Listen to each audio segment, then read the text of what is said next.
maybe I'm not as funny as I thought, you know? So I would appreciate you guys to give me some honest feedback. This essay is called Good Boy, an essay on doing what we should. I'm at a piece of shit dive bar near the Canadian woman's house waiting for her to be ready for me to come over. She has dishes in the sink, which from the little I know about her isn't some sexy code name, but literally probably means she has dishes in the sink, and God forbid I come over and saw them. Even though I find this ridiculous, I sit and I stay because I am a good boy. I'm eavesdropping on the conversation next to me, a couple in their 40s on their first date from what I can tell. I'm live texting this to her because I think it makes her laugh, and also because I want... Oh shit, these are just not in order. That's funny. No, that's cool. It's double-sided. Thank you, Brandy. Fuck yeah.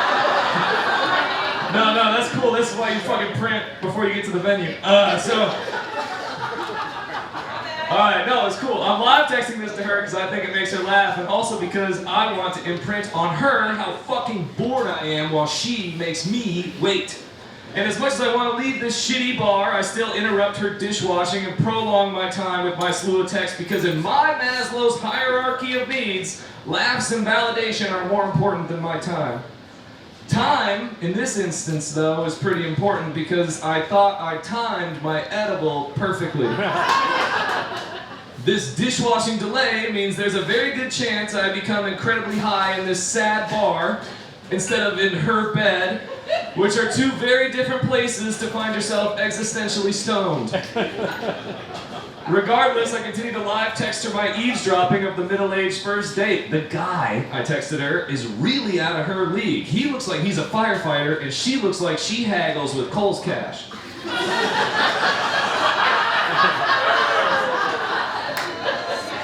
That's weird, the Canadian woman texts me back. You never really see a couple where the guy is out of the woman's league.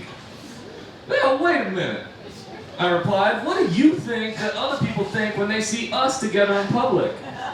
She goes, they probably think he must be really funny. I just wanted it to be a conversation and there's just a camera over the shoulder. Accept that there's people that are going to be better than you at that specific thing. So I know there's going to be someone that's better at editing. Sit around and say, well, I haven't started on the main script because I'm waiting for her to be inspired, right? When you show up and you sit down and you go to your spot, the inspiration does come. If I don't put my skin in the game, shed a bit of blood, how could I expect for the return I'm hoping for to be as severe as the sacrifice? A lot of people will be like, I could never do, I have no idea how to do, and I didn't either, for the most part. It's just sitting down and taking the time to learn it once, and then when you do, it's like, oh my gosh. Today I have another great episode for you. It is a discussion with my co-producer of AZ After Dark, Forbes Shannon. AZ After Dark is a monthly comedy show on the last Friday of every month at 100 Mile Brewing Company. Make sure to check it out. It's a great time. Forbes and I first connected in a networking scenario, and I was doing some work on in an internship, and he worked at the networking event, and immediately we kind of gravitated toward each other. Some conversations about favorite TED Talks, books, led us to end up working together when he had this idea for Arizona After Dark. Now, Forbes is a very unique individual in that he is an action-oriented person. He is going to go out, he's going to make things happen, and that definitely comes through in this conversation. We talk about the creative necessity for feedback. We talk about how the best artists are the ones that get paid. He talks about some of his inspirations like David Sedaris and Stephen King, and I think that this is probably one of the best. I don't want to put it above the other episodes because I enjoyed them all, and I hope you do too. So without any more restrictions, without any more limitations, without holding this back any further, please enjoy this episode. I'm Forbes Shannon. I'm a writer and a humorist. I've been working with Tripp for 3.5 years now. We met at Venture Cafe. 2, actually. It's not even that long. It Really? feels really long. Yeah. But it's... That's nuts. wait, no. Well, we met at Venture Cafe like 3 years ago, right? It was March of 23. So, yeah, 2 years. Okay, 2 years. Damn. Yeah, it feels like a lot longer. Tripp and I produce the hottest independent show in town, Arizona After Dark. It's a comedy show. It's the last week of every month. I encourage you to come out and check it out. We're 100 doing Mile new shit. Brewing. 100 Mile Brewing, which we're not drinking their beer, so we'll just keep the labels faced this way. I can bring the poster yeah, over. we got our own beer. It's because they don't have it bottled yet. Yeah, that's exactly it. Right, good save. My life's purpose is to improve global mental wellness through comedy and storytelling. And how did I get into this medium? So when you say creative, I guess that's kind of an interesting. Creative's a broad thing to say, right? So particularly like I'm most creative with my writing. So I was a writer's fellow at Arizona State. When I was in high school, I had a traumatic brain injury and I had to relearn how to read and write. And it was that moment where I like really realized how much I had taken reading and writing for granted. Because when you have to relearn it at 16, like that's a pretty big deal, you know. And so that's when I really got into writing and really found out how much I loved it. And I went to school on a full ride as a writer, as a writing fellow. So I was teaching, I had office hours and like taught English 101 and English 102 while I was a student. And I met my professor, Aaron Bear. He and I met, he was the entrepreneur in residence because I was also an entrepreneurship fellow. And after graduation, probably like 4 years after I graduated, I was doing a bunch of different hustles in the entrepreneurship space. You know, I started a couple different companies that were paying the bills, but it wasn't like great, you know, and I was looking for something else. And that's when I connected with Aaron, and he was working on a book at the time. And so we started working on that book, and then COVID happened. So the whole world shut down. And so, you know, my companies just went away. His speaking business that he had was pretty much just done, right? Because we weren't doing in-person events. And so he kind of laid out this plan. He's like, so here's what we're going to do. We're going to write a book, an ebook in 48 hours. And then we're going to write our own book that we're going to self-publish. And then we're going to take that self-published book and we're going to shop it around New York. We're going to go get a New York deal. We're going to be best-selling authors. And I was like, okay, you know. Sure. Sounds good to me. I believe you. You know, he's like, have you written books before? I was like, they can't be that much different than comedy sketches. Very different from comedy sketches. But we knocked those out. We got the New York deal. That's when we wrote Exponential Theory, The Power of Thinking Big, which was debuted at number 4 on the Wall Street Journal bestseller list. Aaron fought to have my name on the cover. They viewed me as a ghostwriter, which, you know, it was almost all Aaron's writing over his career. I just kind of helped stitch together and tell the story with it, you know, and also do all the citations and all the BS that goes into writing an academic book like that. Yeah. And the grueling work. Yeah. And so they were like, we don't put ghostwriters on the cover. He's like, he's not a ghostwriter, he's my co-author. And so he like gave him an ultimatum. He's like, put the kid's name on the cover or I walk. And it was awesome that he did that because when they did put with Forbes Shannon, you know, and then my name's on the spine of the book, when they did that, it made me a best-selling author, right? And so the thing that they don't tell you about books is there's no money in books. I ask people this all the time. How many books did you read last year? I might be an odd outlier, but like 4 or 5. Okay, good for you. Yeah. All right, I started reading actually in like 2022. Yeah. And like it became like a passion, or like not even a passion, but like something I forced myself to do. Okay. But also before then, like even for school, I read I think a total of 3 books, like in their entirety. Right. Yeah. I didn't read before then. Well, reading is like it's dying. So like the fact that you read 5 books, you read 5 times more books than the average person. Yeah. Last year, right. And the money really is in thought leadership, right? And that's the whole point of having a book, is that you establish yourself as a thought leader, and then it kind of led me down this path of more effective communication, right? So now I'm working with Aaron on his keynotes and, you know, kind of the messaging of his thought leadership, right? And people were asking him, they're like, well, how did you get a book done? Because a book is it's classified as like type 2 fun. So there's this idea of type 1 fun, which is like we hang out or we go to the movies or we go to the bar and have some drinks or we watch a sports game. Like it's fun immediately. Type 2 fun is the kind of fun where it sucks while you're doing it, but then you look back fondly on it. It's a bias of the peak and conclusion bias. So like when you look back at it, you just remember the peak of it, and then you remember how good it felt when you finished it. So writing a book is often compared to running a marathon or climbing a mountain. Like, you know, those are things that I've done where like after every marathon, I was like, this is my last one, you know, but then eventually you get the itch to do it again. Right. And so, books are intimidating to people. So that's kind of when I just fell into this ghostwriting business, which it wasn't a typical career path by any means, right? Like my degree is in nonprofit management. Like I was a writing fellow, but like wasn't my degree. You know, my dream wasn't to go to school and make money as a writer. You know? Because that's the thing of writers, right? Is like they're known for not making any money. Especially because you opened this whole part by saying like, there's no money in books. There's no money in books. Because I was a best-selling author, Aaron kind of really set me up for this whole career, this whole business, really. And then Aaron and I together, you know, we kind of tag teamed this ghostwriting thing where I took the lead and I interviewed these clients and spent a lot of time with them and then helped them work it into a manuscript and then develop a thought leadership strategy. And so now, on the other side of it, now I've ghostwritten 12 books, 3 bestsellers. One was a #1 international bestseller. And the funny thing about ghostwriting is like you're a ghost. Like I'm paid to not have the credit, you know, right? So all of my work has been on referral.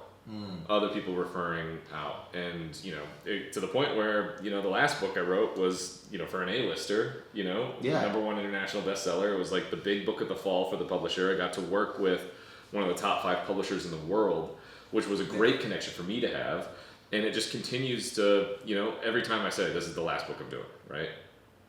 And now I'm working on 3 different book projects right now, right? So you got that itch a little bit more this time. Yeah, well, the money's good. Yeah, you know? that also helps. You know? Stephen King had this thing about what makes a good writer.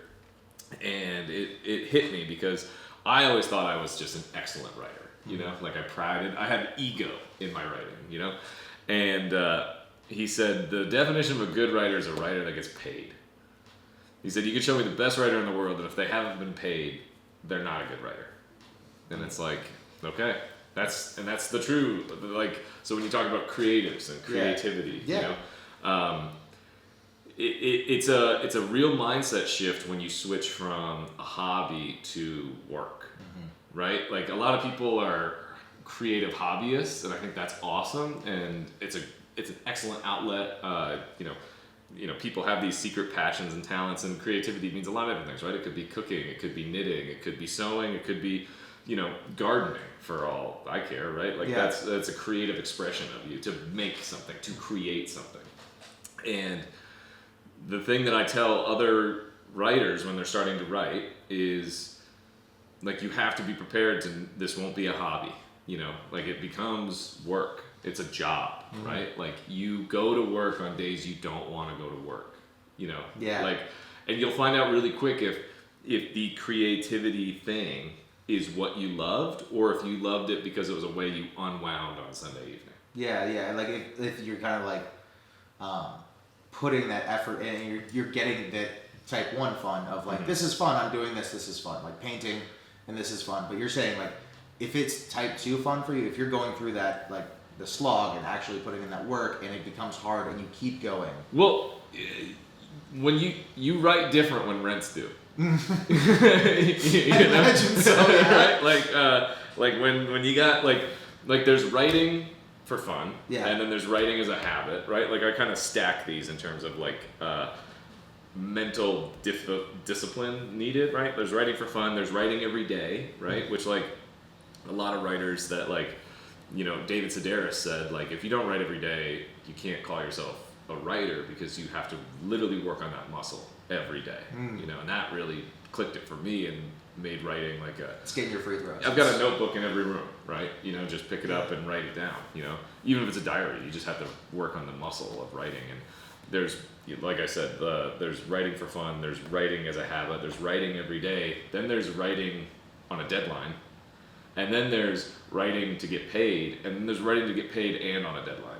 And that's a whole different ball game, because now it's not just, oh, I'm journaling for fun. It's, there's a marketing machine on the other end of it. There's a publisher who's like, where is this manuscript, dude? And when you're facing that, I mean, in writing alone, my deadline-oriented stuff was in school. So like, and I'm a total last-minute person. It's probably one of the you and me both. Bro. Yeah, like there was one time in college, my roommate was like, dude, do your assignment. It's due at midnight. We have 3 hours. You're just sitting here watching TV. And I was like, it's whatever. And he's like, no, isn't it like 1,500 words? It's like, it's whatever. I might not even do it. And he's like, if you do it, I bet you 2 packs of Jewel Pods, you won't finish this in the last hour. And I was like, oh, you're going to give me an extra incentive. And I finished it in 45 minutes. And it was probably terrible, but like, I always did that. Like, it didn't matter if it was Jewel Pods or not. It was always like that last day, that last hour. Sure. I feel like I'd want to be different if there's money, if there's deadlines, if there's marketing machine behind that, but I don't think I would be. I mean, it's how you do one thing, how you do something once is how you do it every time in life, right? And so, I mean, the deadline is at extra pressure, right? And there's, the difference is there's consequences, right? Right? Like, that's all it is. As the stakes go up, the consequences go up with the stakes, right? And that's the whole point of why I said writing every day, and I totally get why David Sedaris said that, is because creativity sometimes is a really fleeting, it's like an intangible sometimes, and you could sit around and say, well, I haven't started on the manuscript because I'm waiting for it to be inspired, right? People will say you can't force inspiration. And it's like, okay, I see some truth in that. Having said that, if you have a habit of, the first 2 hours of my day are just writing, right? Like, do not disturb. Eat that frog.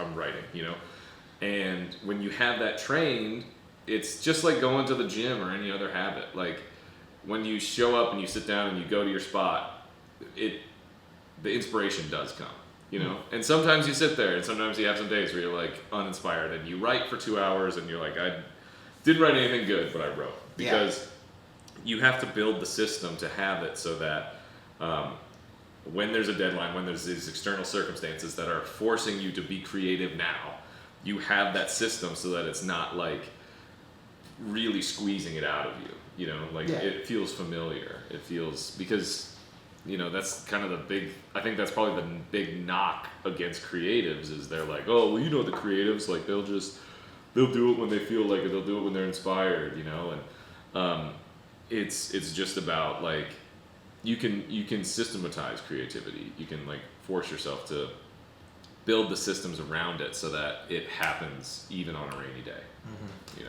That was an important thing to learn. So that's awesome, because one of my questions was like, how do you get to flow state? How do you kind of get into that? But you're saying, like, if you build that system, it kind of just happens. Sure. It still happens within the same capacity where it's like, I don't know if you've read the book or listened to it or anything, called Big Magic, but it talks about creativity and how it's like sometimes it's not there. Okay. And it's like this thing you kind of have to, like, it's like a higher power that you're kind of engaging with. Sure. That's totally, I can relate to that analogy. Yeah, and so your process of kind of saying write every day, like David said, and you're just trying to build that habit, so it's kind of like Michael Jordan in Game 6, you're going to hit that free throw because you've practiced a billion free throws in your life. Yeah. And, like, Stephen King has another quote, right, where, when you're inspired, write. When you're uninspired, read. So, like, you can still consume writing adjacent things that will get you into the right state. So, like, getting into flow state, that's an interesting thing. Like, I fell under the fallacy that a lot of other writers do, where I need this to write. I need the perfect setting. Some people say they need quiet. Or they need a drink, or they need an edible, or like all these things. And it's some people's process, like.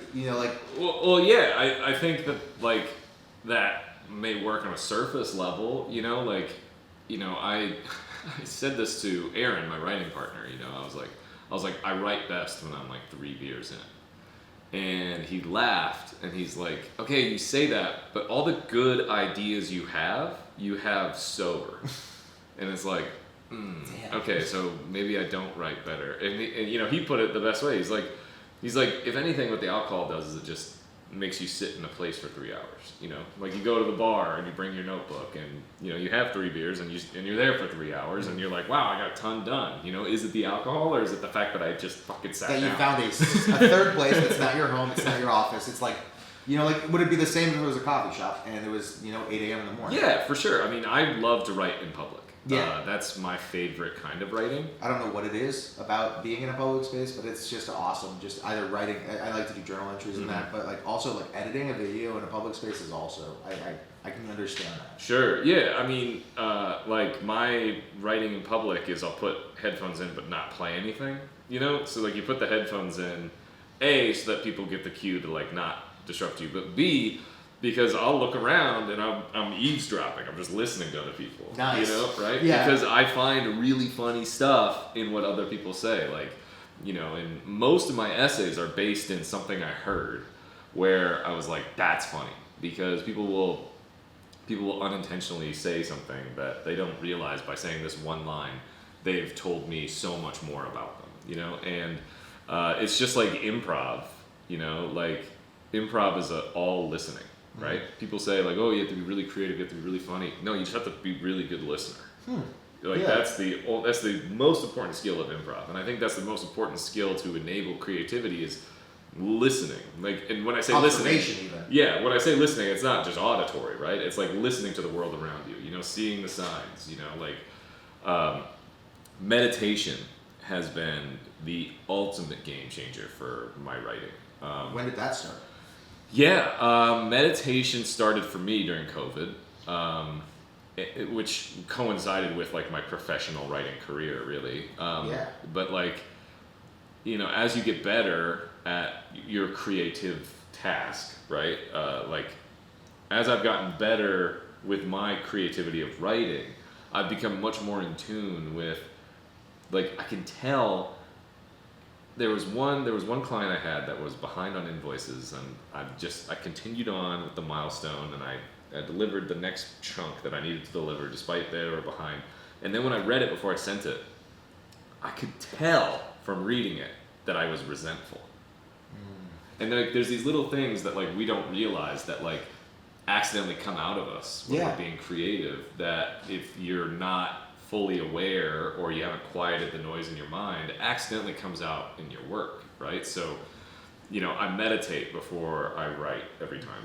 Anytime I go into flow state, I meditate first, you know, and I'm not a sit in the dark meditate guy. Usually I'm walking meditations. So I just walk and just focusing on my breath, focusing on my steps, and just like clearing the noise out in my head, because then that's when all the epiphanies come to you. You know, like every good idea I've had for a sketch came to me like in the shower. You know, right? Like you're able, like, I mean, the shower itself. I don't know what it is about the shower curtain, but it literally shuts off the entire world. 100%. The second I step into a shower, it's like every shower feels the same. Every shower is it's like a second dimension parallel to where we are. Every shower feels the same. That's interesting. Yeah, it does. I mean, to an extent. No, I get what you mean. Like, it's a familiar thing. So yeah, I mean, that's how I get into flow state, is like the meditation is so key. The app I used to get started that I'll still use a couple times a week, but now I kind of do my own meditation because I've learned the habit of it, was Headspace. I recommend Headspace to everybody I know. Yeah. You know, I'd be willing to put my free 30-day Headspace link in wherever this is going to go. Sure. So people it's going on use YouTube. it. Like, okay. Yeah. So we'll include my free 30-day pass link or whatever. Yeah. In 30 days, like, you start with 3 minutes and work your way up, and you would be amazed at the returns you get. Oh yeah, I did Calm, a different one, for a year, and when I was doing it and I was on top of it, I mean, like, you know, whether it was like a going to sleep one or if it was like a, you know, first wake up, I was working retail at the time, so on my 15-minute break, I do a 15-minute in my car meditation, and I mean, it's just like open the world to me. It is so cool. That's why I kind of jumped on that when you said that. But I did want to hear more about what you were saying about being observant and being a listener, because I did cut you off there. No, yeah. So you can observe, you can listen to the universe around you when you're quiet in your own head, right? Like you can't hear stuff out there if you got a bunch of junk up here, right? And I think that's the interesting about creativity is like it's so uniquely human that it comes out. It's emotional. It really is. Like if you, and that's kind of what I was saying earlier, is like if you're in a bad space, you're gonna write bad stuff, right? Like, and that's where meditation and gratitude and stuff like that helps. Like, and I can tell now that I've written so much, that I can tell when I'm in a good spot, and it dials into your tone more. Like, whatever the creativity medium is, there's a voice in it, right? And in writing, they talk about voice a lot because it is literally a voice, a written voice. But when I'm in the right space and I'm writing, I've gotten to the point now, it's not like I'm an expert, but far from it. But I'll write something and I'm like, that will get a laugh, And then like this last essay I read at Arizona After Dark, the show we do together, there were lines in there where I was like, I know this is gonna kill, right? Like as I wrote it, I laughed. I was like, this is gonna kill. Like I could just, because I'm so in tune with my voice. But then there were a couple of things in there that I kept in, and it was kind of against my better judgment. Like, you're constantly fighting the creative and the logical side of your brain, right? Like they're two different sides of your brain. Well, it was more so like, this doesn't feel funny. The logical side is like, this doesn't feel funny, it's unnecessary, it's extra detail, do you really need it? Despite the fact she validated my humor, I am no longer interested in live texting her. My eyes wander around the bar. The edible has started to hit me. In walks a bubbly, energetic white woman wearing corporate clothes with a work lanyard. In tow, she has 10 reluctant Indian men. I immediately decide it's a begrudging dev team out for drinks with the HR lady for some bullshit culture team building initiative. And that's so funny, I forgot that there's a team building culture initiative in the front row. Hey man, life imitates art, The venue selection seems questionable at best. This is so good, it's like I wrote it for you. My attention is diverted by a passing postal service truck. I have just remembered I haven't done my taxes yet. Excuse me, the blonde woman gently touches my shoulder. I'm back to attention. Her smile beams. I'm in a trance. Not really in a lustful way, but in a way where she has like the energy of my third grade teacher. I'm slack-jawed, and all that comes out of my mouth as I look deeply into the stranger's eyes is, taxes. What? She asked. Not much. What's up with you? I said. Evidently, the edible has fully arrived. Okay. Anyways, this woman resumes. Would you mind? She points to a long, empty table in the bar, making sure nobody sits there while we do a team-building exercise outside. I knew it! I said aloud. She's thoroughly confused. I'm lost in her eyes. I agree to watch the table. But there was something in my creative brain that was like, there's a reason that's in it. And specifically the line was, and you can, we can show it or whatever, but like the line that it goes to is, I'm talking about this woman that I met while I was writing who was leading a team building exercise. Yeah. And it's kind of an unnecessary, irrelevant detail. And so my logical brain is like, cut it. Aaron was like, within the actual essay, I feel like I know where this is going, but like I feel like within the actual essay, I think it's a nice detail that adds to like the environment, but it's not necessary. There wasn't a laugh tied to it. Yeah. And Aaron actually pushed back and he was like, no, keep it. You wrote it for a reason, keep it. So then we read it live.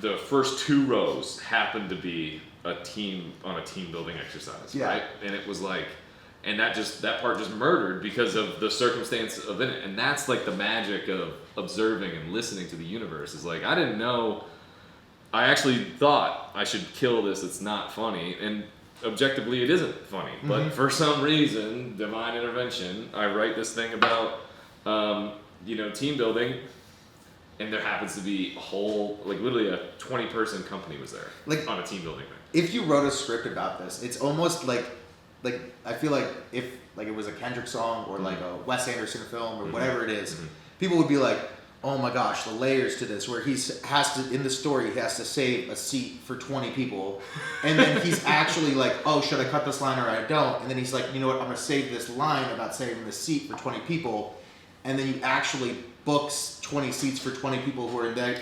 Like there's like too many layers to that for that. Like it's almost like someone's writing that. It's yeah. I mean that's so funny you point that out, because I was thinking after that, and your thought just kind of furthered it, is like, how much of art is unintentional?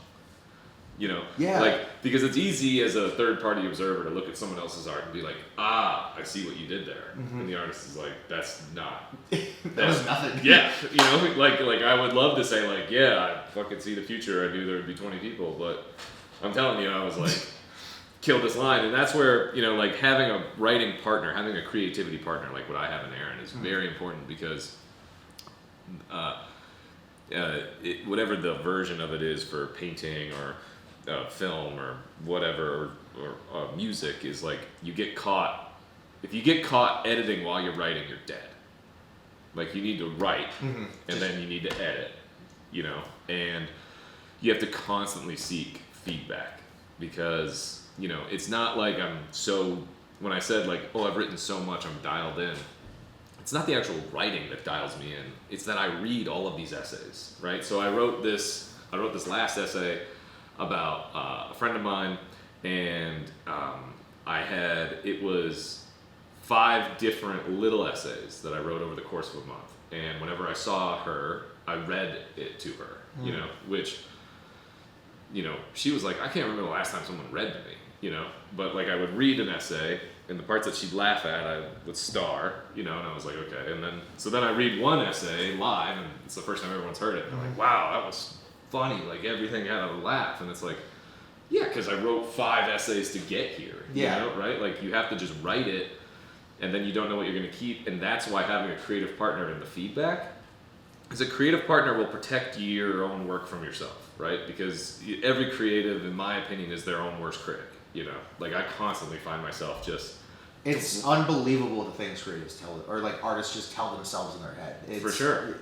There's, like you said, worst critic. Right, and so when you have a partner who can say like, save it, there's a reason, and then it works out, you know, like, you know, in the film you can see it, I looked at you through the camera, and then I looked at him, and I was like, this is fucking crazy that this just worked out, like, you know? Like, it was almost, I think it was before you read the lines, where you're like, I didn't plan this is crazy. Yeah. And yeah, that's the fun part about creativity, is just like, if you're creating something and you're not sharing it, like, why create it at all? That's kind of my thing, is it's like, because I think the joy of it is to share it with other people, you know, like, and, you know, I like, and, you know, there's a lot of hobbyists that do it or whatever, but like, a buddy of mine who I know from being, we're regulars at the same brewery down the street at Greenwood, right? He has an art show, you know, and I've known this guy just because we've had a few drinks together, right? Like, I didn't actually know his name, right? Like, the same friend I wrote the essay about, I was like, we're gonna go to this art show. You need to introduce yourself so I could figure out what this guy's name is. So it's good. Yeah, I love that movie. Yeah, right? And we get there, and the art was fucking amazing. And it was like, dude, like, I had no idea that you were, and it was like, it was really cool to see that side of somebody, you know, because like, I feel like I understand this guy a lot more. Chris is his name, and his handle is Astrobot Art, and he's got a show right now going for another month at this building on McKinley.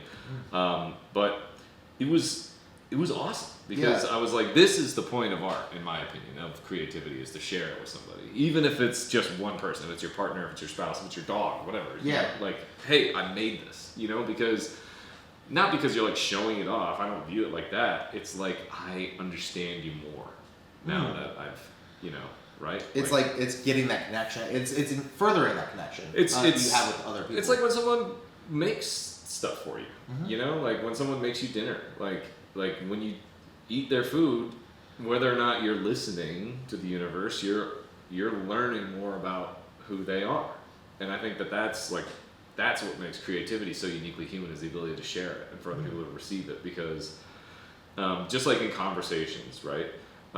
You see this a lot in communication. There's like 6 different conversations happening between 2 people. There's what I think I'm saying, there's what I intended to say, and then there's what I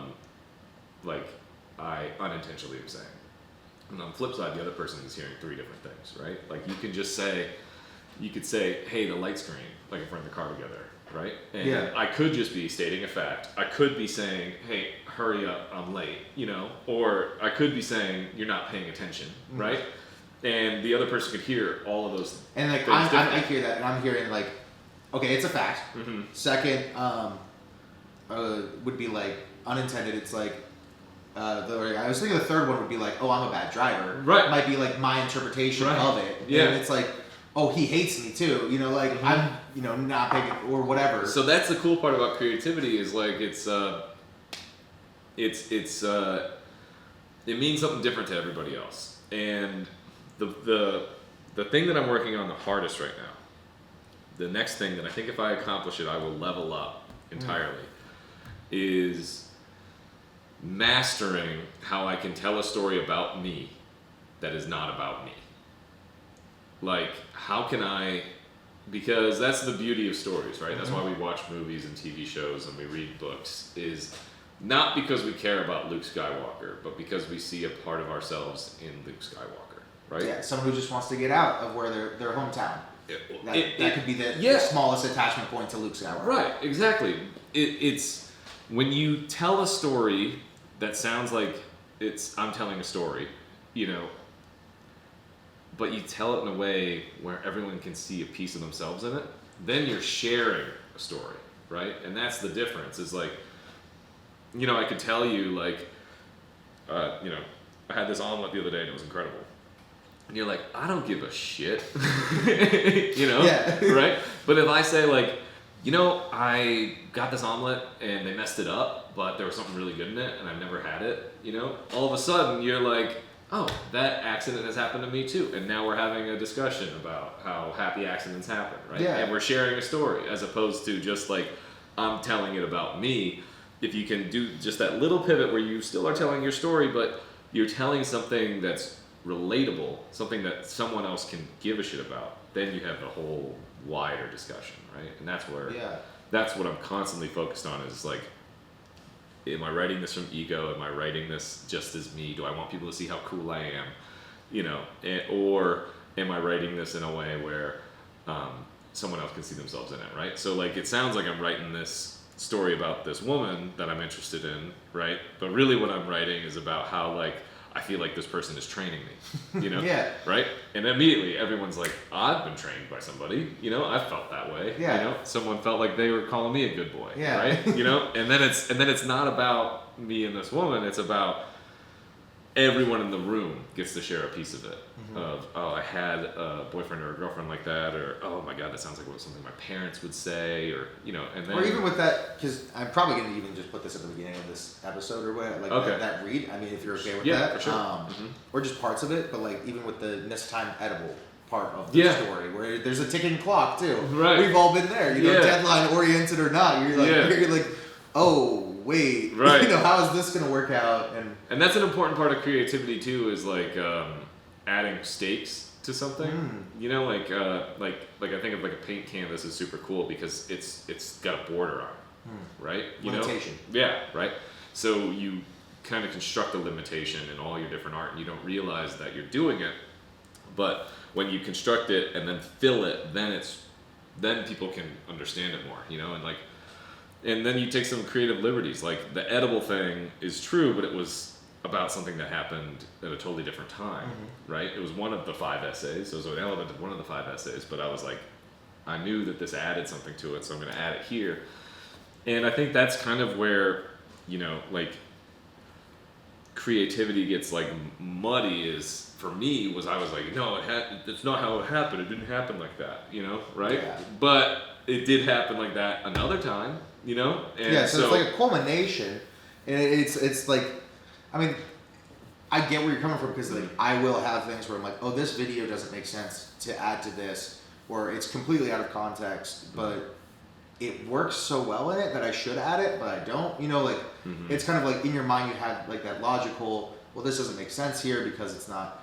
But it's also like a painter's canvas, right? Like they have their paints, they have their acrylics, they have their brushes, but then they also have like those putty knives that they use and stuff. Like if you don't use all your tools at your disposal, you're going to make something worse. Yeah, and that's the whole thing too. Is like be willing to make mistakes, you know. And all of my best inspiration comes from a time I really fucked up, you know, because like the interesting thing about creativity too is it's a great teacher.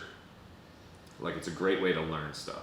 Like if you made an error, you know, and then you can write something funny about it, you've changed the meaning of it, right? So, you know, instead of like just trauma dumping on an audience, you say what you learned, and all of a sudden people are left on a positive note, people take something away, but then people also relate to another time they maybe did something similar, you know? And if you don't make that connection, if you don't show in your creativity that you learned something, then you're just beating up on an audience. You know, right? Like. Well, and that's interesting too, because I thought about, you know, like I think every dude my age in America has thought about doing stand-up comedy. I think that's just like it since like Netflix started. I think it's been like, oh, I could do this. And there was a point where I was like, I don't think I want to do comedy because I don't complain enough. And like I feel like most of comedy is just complaining. But then I was like, now that I think about it, it's like exactly what you're saying. And it's like that same thing of like the peak and the, you know, how you end it is like, you know, Daniel Kahneman talks about that, where it's like you can go through the worst thing in your life, but if at the end it's a little bit, if it's marginally better than it was bad at the end, you're gonna remember it as a good time. Exactly. You know, and when it comes to like an audience and leaving an audience with something, like that's another thing that Aaron has really helped mentor me on. That's important is like you can have the best jokes and people will walk away from the comedy show and they'll say, that was such a funny comedy show, you know? And if people are like, well, what was the joke? They could say like, well, I don't remember the joke. I just remember it was really funny, you know? So like, how do you create something sticky that people will walk away with? Well, that's a story, right? Like people from that comedy show, I can guarantee you, the next day, there were some wives that jokingly referred to their husband as a good boy, you know, right? People were doing it like at the after. Like people just kept saying it to you. Right. Yeah. Well, because like it's a memorable thing where like they're not gonna remember the details of the HR lady or of the edible or these other things, right? But they will remember the feeling and the sentiment they got because they related to it. You know, like, oh yeah, I it drives me nuts when my husband does that. You know, right? Like good boy. You know, and so that's the other kind of thing that I've been focused on is. Which goes to telling a story from yourself, but telling it for other people is what are they going to remember from this? You know, like,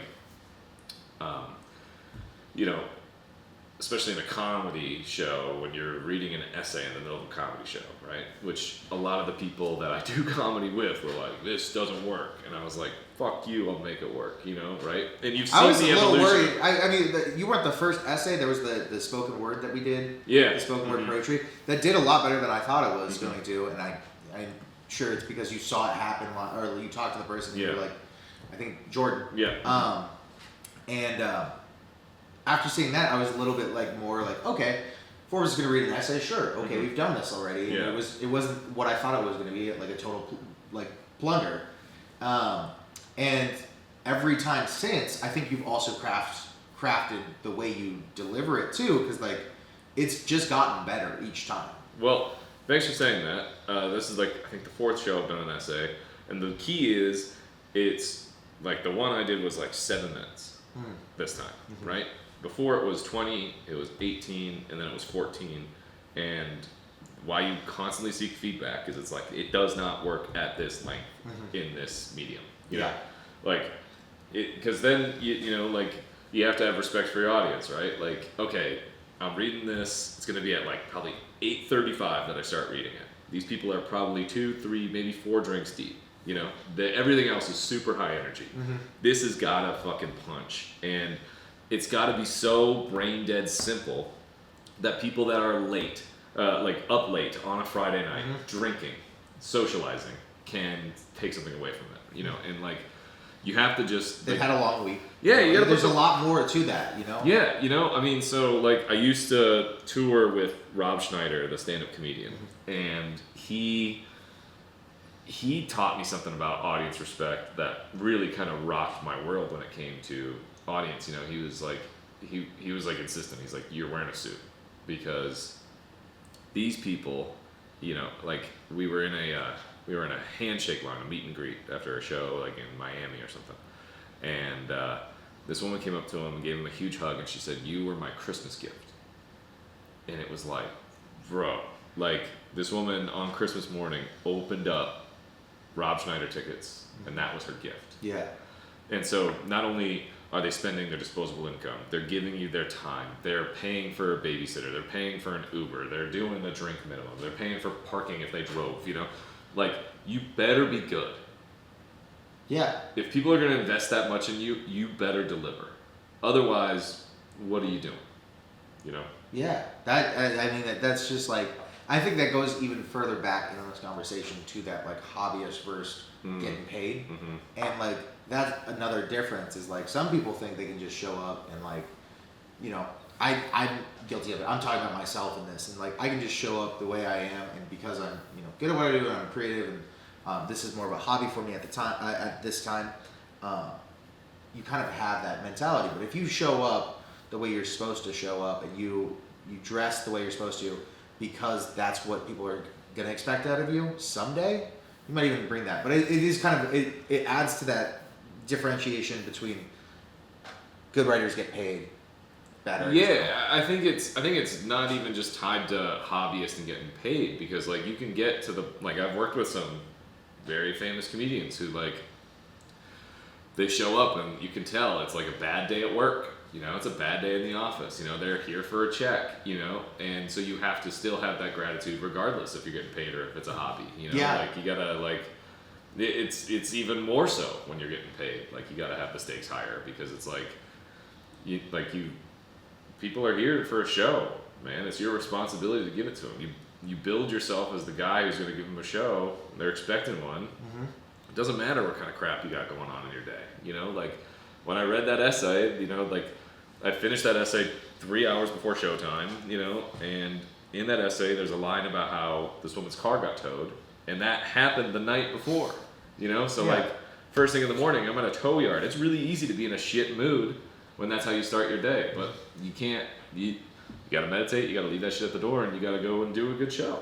You know, like that's honestly like, I have a weird duality with my mindset where like I forgive people when they clearly are just in a bad mood. Like if a server's in a bad mood and someone's just like, this server sucks, I'm like, you don't know what's going on in their life, you know, whatever. Right. But at the same time, for myself, I'm like, if I'm going to a conversation with someone, it doesn't matter what my day was before this, like this person is going to get the best I can give. Yeah. It doesn't always happen. We're just striving at, you know, whatever we can do. But there's just something great about that, where it's like, there's just certain things in your life where you have to leave your ego at the door, or whatever it is, whatever you're walking through, you have to leave something at the door. Yeah, I mean, for me, a lot of the time it's my phone.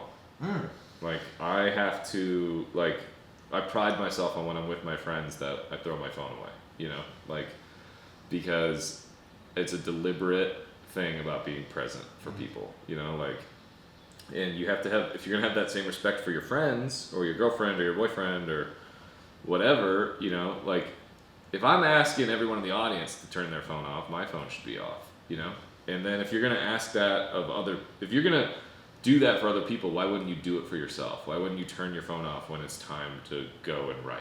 You know, like, why wouldn't you, like, you know, be present? Like, the phone is the immediate, it's the immediate concentration killer. That's why, like, all the first draft stuff I do a pen and paper. Yeah. Because it's just so easy for me to get distracted on the internet, on my laptop. Yeah. You know? Like, there's also, I don't know what it is. Well, I've heard this, but also I firmly believe it just from like anecdotes, is like pen to paper.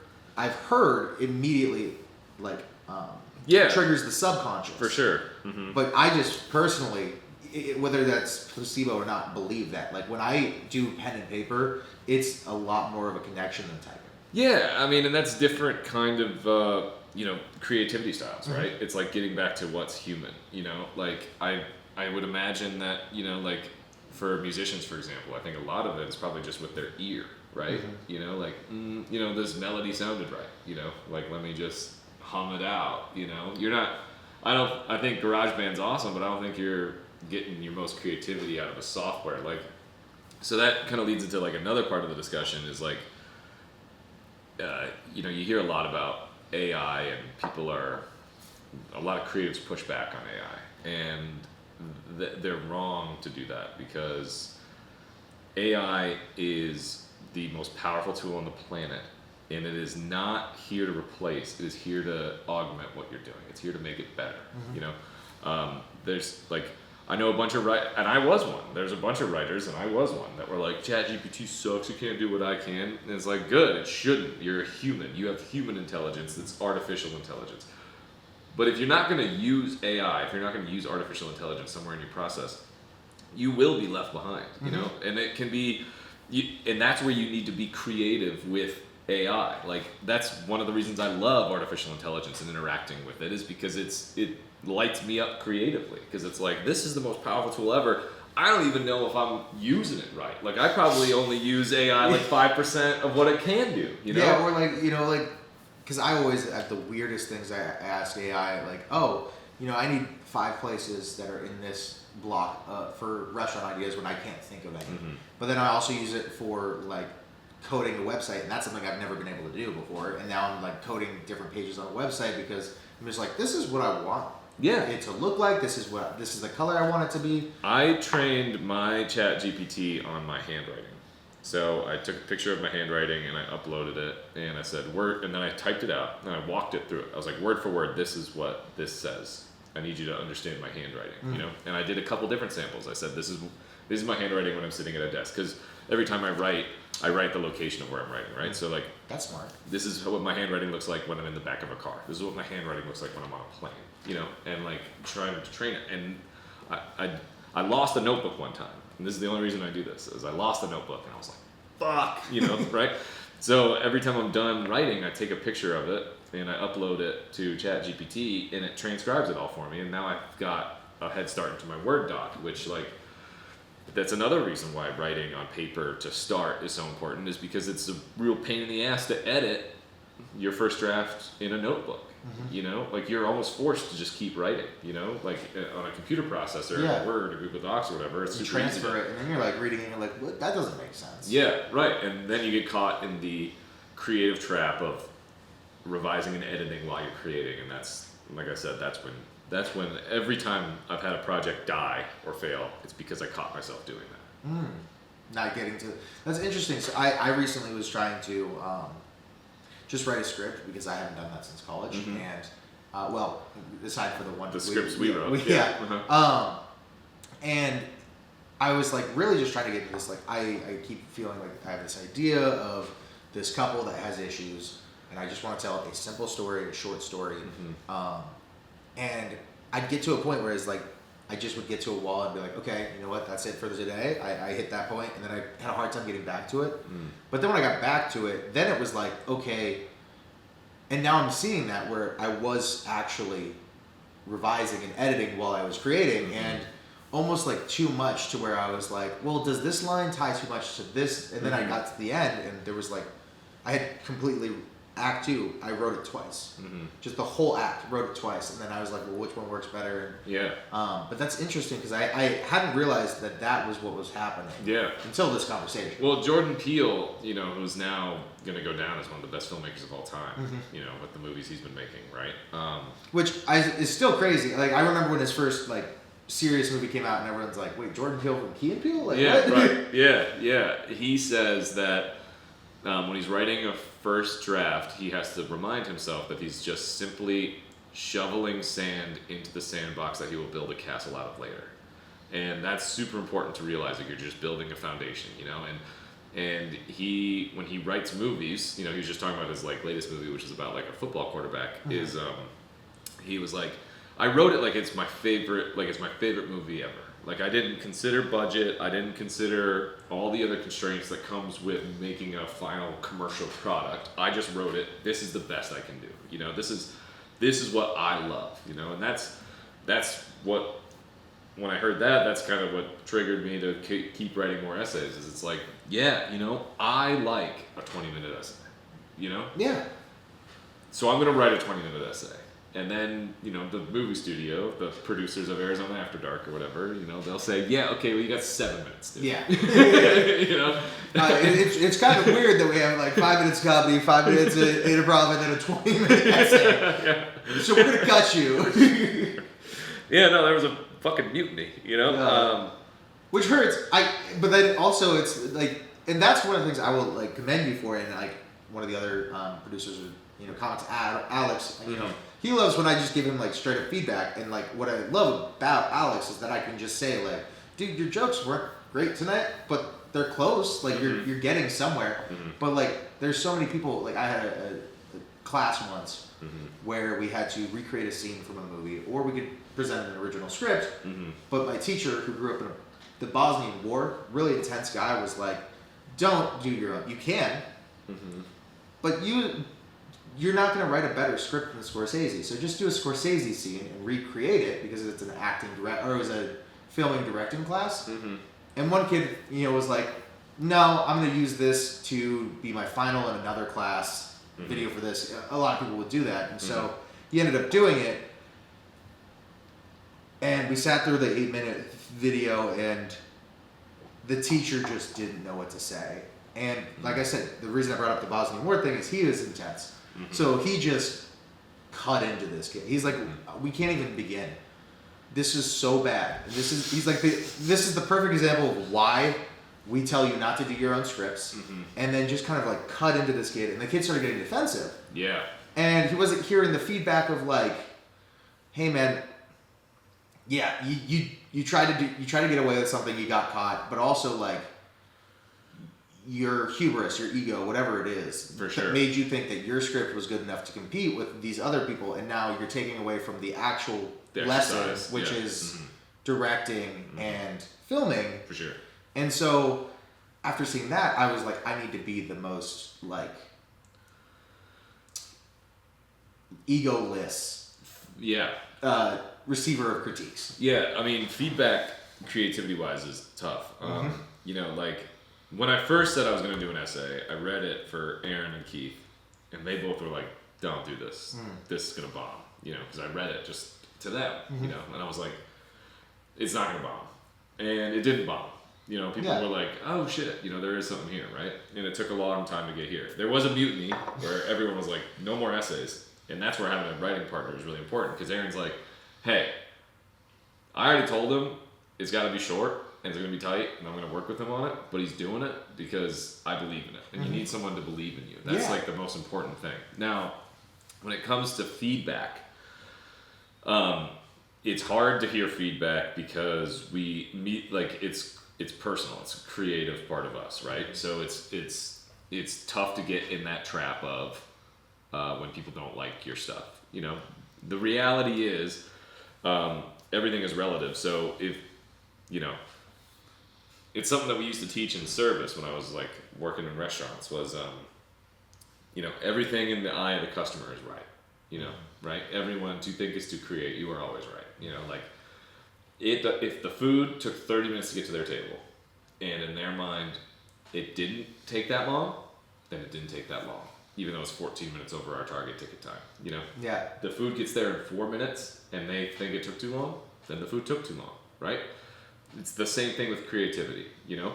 I think this is really funny. It passed all of our internal metrics. We did a team read. We liked it. The audience didn't like it. It wasn't funny, right? Like, you have to kind of surrender to that, because what you're doing is you're providing a service to people, you know? And you have to do what works for them. And that's kind of where you find yourself, especially when you're like a professional creative and you're ghostwriting. And, you know, like, you know, I've written some books for clients where I vehemently disagree with a lot of the stuff in it, but that's not my role.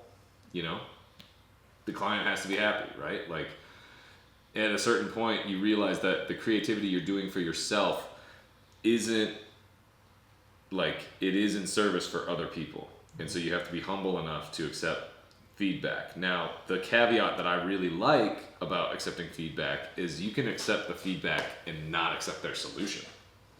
You know, Yeah. right? Like the solution was don't read essays, and I rejected that solution, but I accepted the feedback, and then came up with my own solution, which is all right. I'll do a 7-minute essay. Yeah. You know, right? Like I'm gonna make this work. yeah, for sure. And if you refuse to make stuff work, or if you're locked in feedback paralysis, well, then that's on you.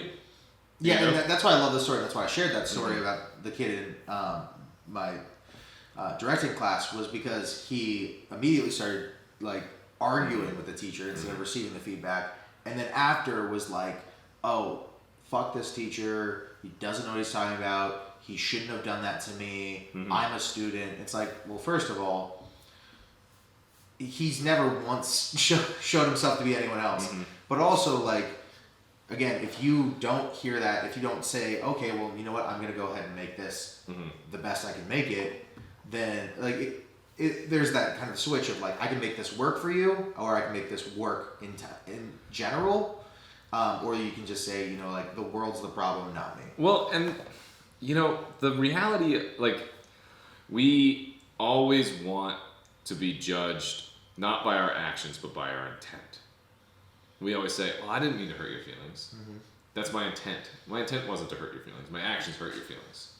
The first thing we say is we defend our intent. The first thing we disregard in someone else is their intent. And we judge them on their action. You know? That's great. Right? I love that. Like, you know, like... You just blew my mind. Yeah, I'm no, serious. that's an important thing, because like the intent of this professor was to help the student, you know, and the student sounds like they needed a slashing, you know, like I had a writing professor in the honors college that rocked my world. I was in this 400 level writing class. I was the only writer's fellow in the class, which like, I mean, it carried some designation in these circles because like it was prestigious. It was a big scholarship, right? Yeah. So there's like 19 of my other peers, and we're all in these 400 level writing classes. So everyone's got a fucking ego, you know? And she gave me the first D I ever got on a paper. Damn. And I was like, a D, you know? And, you know, I'm not looking at intent. I'm looking at action, you know? And your ego jumps in to protect you and speed back. I was like, does this bitch know who she's talking to? You know? Right? You know? Does she know how my school's paid for? Yeah, Like, you know? Next paper. Everyone got A's and B's. I got a C minus. I was like, what the fuck? Next paper, I got a C plus. Everyone's getting A's and B's. And so I start getting shitty with the other students. I'm like, you got an A? Let me read your paper. Yeah. And I read their paper. And then, you know, I gave them their paper back. And I was like, good. I'm glad you got an A. My paper's 10 times better than your paper, but you know, Well, good for you, Yeah. I guess. so I eventually confronted her. And she was like, yeah, it's because you're an arrogant little prick. And I was like, excuse me? And she's like, yeah, maybe you wrote an A paper for a 400 level class, but by writer's fellow standards, that's a D. And I was like, what? And she was like, yeah, like someone needed to tell you your writing's lazy, it's full of ego, you're just like, I can't stand to read your papers because you're just trying to make it seem like what a great fucking writer you are. Holier than thou, yeah. And I was like, what? You know? And so it took me a while to really understand what she was saying. And it 10x'd, 100x'd my writing. Because then I realized, I was like, why am I using a 6-syllable word? You know? Is it just to show off that I know how to use this word in a sentence? Yeah. You know? Like, does it actually do anything for the audience? And that's when I started thinking about, like, realizing, like, the audience of it. And she was like, you should have a better grasp on this. You're you know, maybe you think your paper's better than the student, but I couldn't stand it. And also, you're a writer's fellow, so like there's a higher bar, you know. And it was, you know, it was contentious, my relationship with this professor. And then I ran into her at a bar on Mill Avenue. Like, it was a year after Exponential Theory came out. And I went out and I saw her and I was like, I need to go tell this woman how much she helped Yeah. me. in my writing. And so I went over and I said, excuse me, I don't know if you remember, I'm Forbes. And she goes, Forbes Shannon.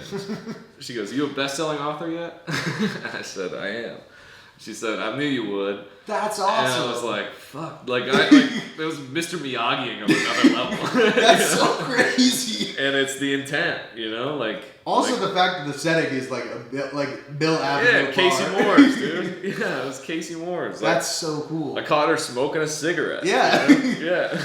She's just, oh, Forbes, you best-selling author yet? Like, it's you should be by this point. Yeah, and I was like, damn. And when she said that, I was like, oh, she really believed in me, and she beat me up because she knew that's what I needed. Yeah. And so without that feedback, I'd be much worse writer than I am now. Was that around the same time you were doing the service, or was service at the service position you were kind of referencing when you were saying? Oh yeah. So service was how I was paying some bills while I was doing my entrepreneurial hustle, in college. So a little bit after that. Yeah, and service will fucking humble you real quick, Well, yeah, because what I love about art, and we were talking about pulling your essay from 5 different essays and compiling it, is that IQ isn't just knowing things; it's knowing how to apply things. So you could learn something from pottery class that you I'm pulling from a completely different thing, but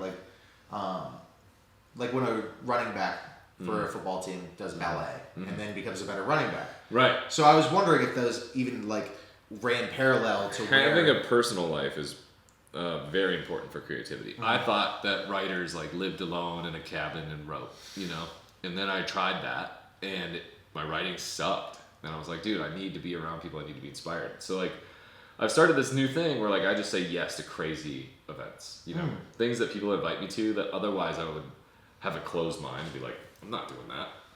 But that's the cool thing about comedy and my creativity, North Star of leaning into my creativity, is it has opened my life up to so many other things, because what I say to myself is worst comes to worst, this is going to be a good bit.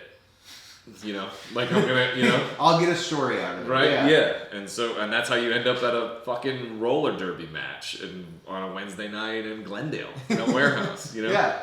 And it's I can't believe I'm here, but now that I'm here, this is gonna be a great essay. Yeah. Right? That's what I said to the Canadian woman when she got her car towed, she's furious, and I start laughing, and she's like, what could you possibly be laughing at? And I was like, I just figured out how I'm going to finish the essay. And she's like, great, did you figure out how I'm going to get my car back? Yeah.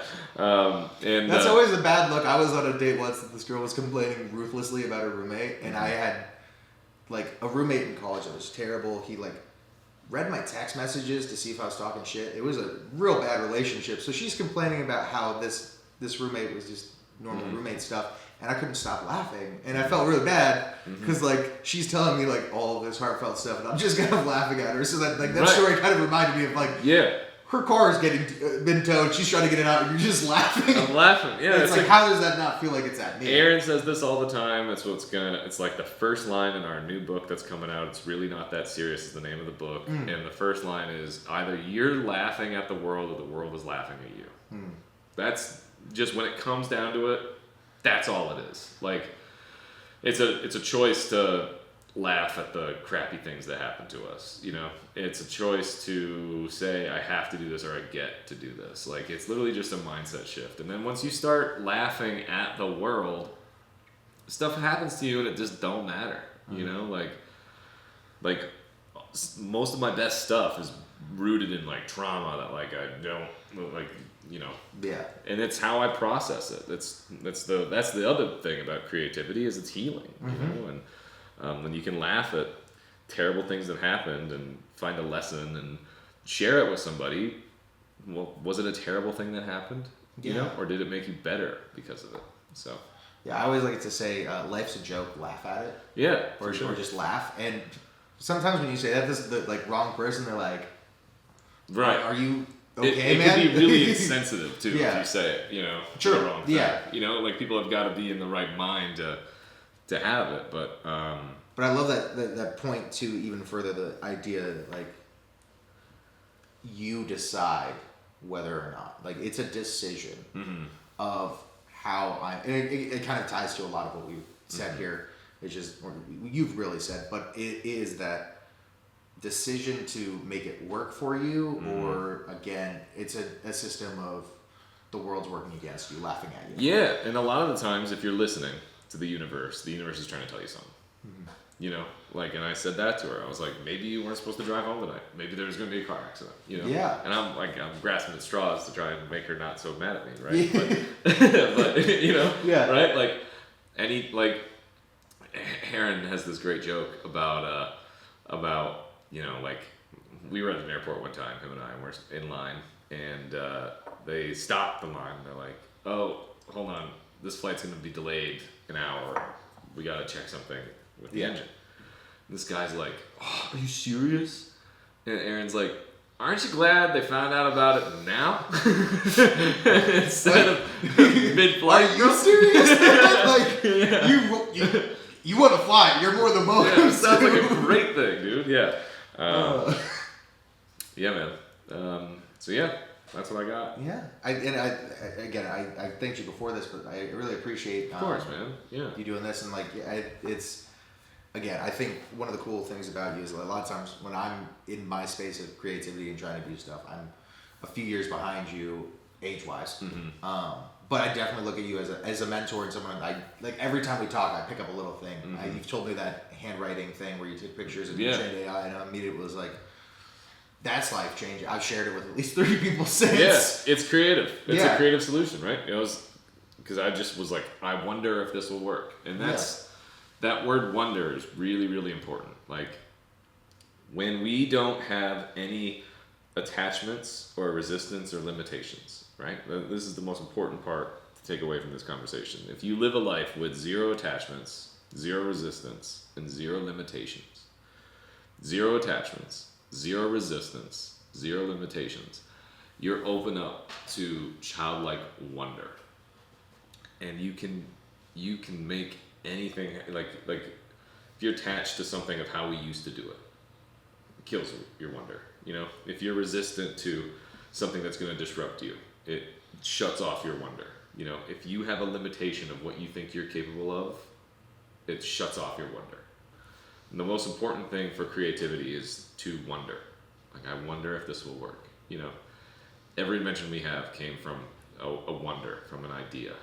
I wonder if I could create a device where people can talk to each other across the planet. Yeah, Graham Bell. You know? He just said, it's called a telephone. No attachments, no resistance, no limitations. And it's the same thing in creativity. If you're not attached to your writing as it is, if you're not attached to recent draft, if you're not resistant to feedback, if you don't have limitations on what you think it could be, you know? Like, if I were to say, this is done, absolutely, I'm not accepting any feedback, you know, I'm attached to it, I'm resistant to anyone telling me how I can improve it, and I have limited the potential of it because I have said it is done. And, you know, that's the beauty of creativity, is it's never done. It gets published, but it's not done. You know, the difference between someone who paints and an artist is the artist says when the painting is done. And that's, you know. Well, I think I'll just wrap this with you saying, you know, who you are, what your art is, or, you know, however you want to describe yourself, and then maybe a little bit about yourself, but you don't really have to do that. Yeah, no, I'm Forbes Shannon. I'm a writer and a humorist. I've been working with Tripp for 3.5 years now. You know, we met at Venture Cafe. 2, actually. It's not even that long. It feels really long. Yeah. But that's nuts. wait, no. Well, we met at Venture Cafe like 3 years ago, right? It was March of 23. So yeah, 2 years. Okay, 2 years. Damn. Yeah, it feels like a lot. Tripp and I produce the hottest independent show in town, Arizona After Dark. It's a comedy show. It's the last week of every month. I encourage you to come out and check it out. We're 100 Mile shit. 100 Mile Brewing, which we're not drinking their beer, so we'll just keep the labels faced this way. But I can bring the poster over. we got our own beer. It's because they don't have it bottled yet. Yeah, that's exactly it. Right, good save. And yeah, my life's purpose is to improve global mental wellness through comedy and storytelling, and that's what I'm passionate about, and that's what I spend every moment of my day doing. Awesome. Well, thank you. Cool. Yeah.